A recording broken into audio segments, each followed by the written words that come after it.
I am going to teach you how to lose fat in a way a 5-year-old could understand it. The two words you need to understand first before you can do any of this are calorie deficit. What the hell is a calorie deficit? A calorie deficit simply means that you consume fewer calories than you burn on average. Now, take me for example. I burn about 3,000 calories per day. That's me. If I consume 3,000 calories each day, that means that I'm going to maintain my weight, right? Because I burn 3,000 calories a day. If I just eat back those 3,000 calories, I'm going to stay the exact same. A calorie deficit means that you eat fewer calories than your body burns in a day, and in which case you will be in a state of controlled starvation. And that is what will cause you to lose weight. So how do we do this, okay? And what does this even mean? So let's just break this down. Calorie deficit, right? If I burn 3,000 calories per day and I eat, say, 500 calories less than that, that would be 2,500 calories. That would put me in a 500 calorie daily deficit. And if I'm in a 500 calorie deficit, that means that I'm gonna lose 1 pound of weight. Keep an eye on this. I didn't say fat, I said weight. 1 pound of weight per week. If I were to change this number to 2,000, so let's just say I change this to 2,000, right?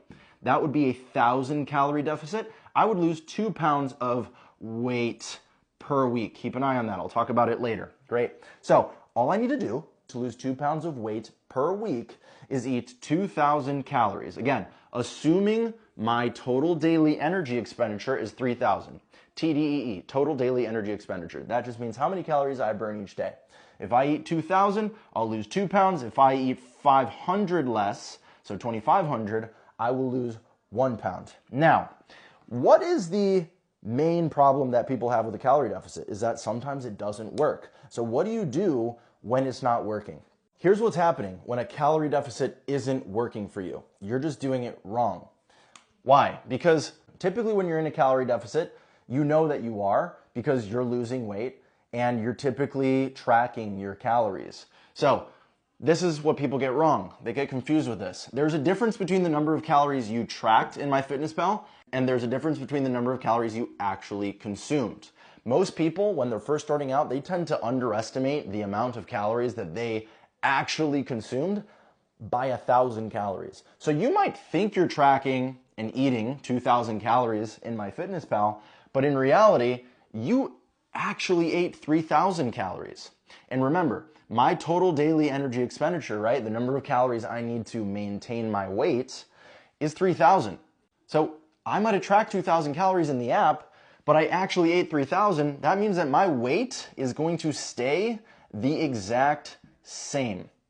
And that's why people go, oh, why isn't this working for me? So here's how you fix this.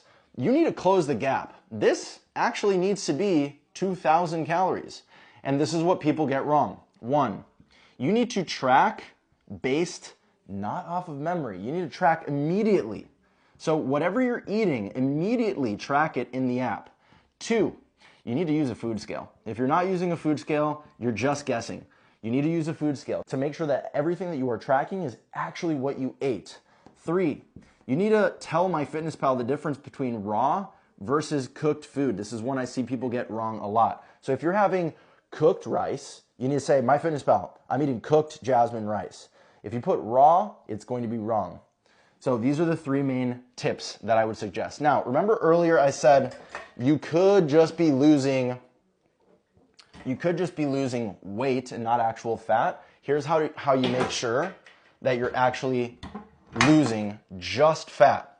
How to lose just fat. 1, you need to consume 1 gram of protein per pound of body weight. And 2, you need to train your muscles close to failure 2 to 3 times per week. And that is how you lose fat.